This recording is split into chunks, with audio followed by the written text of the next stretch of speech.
बहुत समय पहले की बात है। एक राजा था जिसकी 4 पत्नियां थीं। वह अपनी चौथी पत्नी से सबसे ज्यादा प्रेम करता था। उसे सुंदर वस्त्र पहनाता, कीमती आभूषण देता और हर सुख सुविधा प्रदान करता। वह अपनी तीसरी पत्नी पर भी गर्व करता था।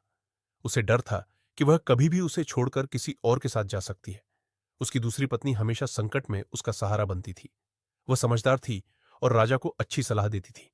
लेकिन पहली पत्नी, जो राजा से सबसे अधिक प्रेम करती थी और उसकी भलाई के लिए हमेशा चिंतित रहती थी, राजा ने उसे सबसे कम महत्व दिया था। समय बीता और एक दिन राजा गंभीर रूप से बीमार पड़ गया। उसे समझ आ गया कि अब उसका अंतिम समय निकट है। वह अकेलापन महसूस करने लगा। सबसे पहले उसने अपनी चौथी पत्नी से कहा, क्या तुम मेरे साथ मृत्यु के पार चलोगी? चौथी पत्नी ने मना कर दिया और बिना पीछे देखे चली गई। फिर वह अपनी तीसरी पत्नी के पास गया। उसने कहा, जब तुम मरोगे मैं किसी और से शादी कर लूंगी। फिर दुखी होकर वह अपनी दूसरी पत्नी के पास गया। उसने कहा, मैं तुम्हारी यहां तक मदद कर सकती हूं, लेकिन मृत्यु के पार तुम्हारे साथ नहीं चल सकती।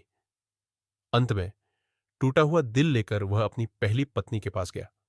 पहली पत्नी ने प्यार से कहा, मैं तुम्हारे साथ चलूंगी, जहां भी तुम जाओगे। राजा फूट फूट कर रो पड़ा। उसे एहसास हुआ कि जिसे उसने सबसे कम महत्व दिया था, वही सच्चे मन से उससे प्रेम करती थी। सीख। इस कहानी से हमें यह सीख मिलती है, चौथी पत्नी हमारा शरीर है, जिसे हम सुंदर बनाते हैं, लेकिन मृत्यु के समय वह हमारा साथ छोड़ देता है। तीसरी पत्नी संपत्ति है, जो हमें छोड़कर दूसरों की हो जाती है। दूसरी पत्नी रिश्तेदार और दोस्त हैं, जो केवल कब्र तक साथ आते हैं। पहली पत्नी हमारी आत्मा है, जिसे हम जीवन भर नजरअंदाज करते हैं, लेकिन अंत में वही हमारे साथ रहती है। इसलिए अपने जीवन में आत्मा का ध्यान रखना सबसे जरूरी है।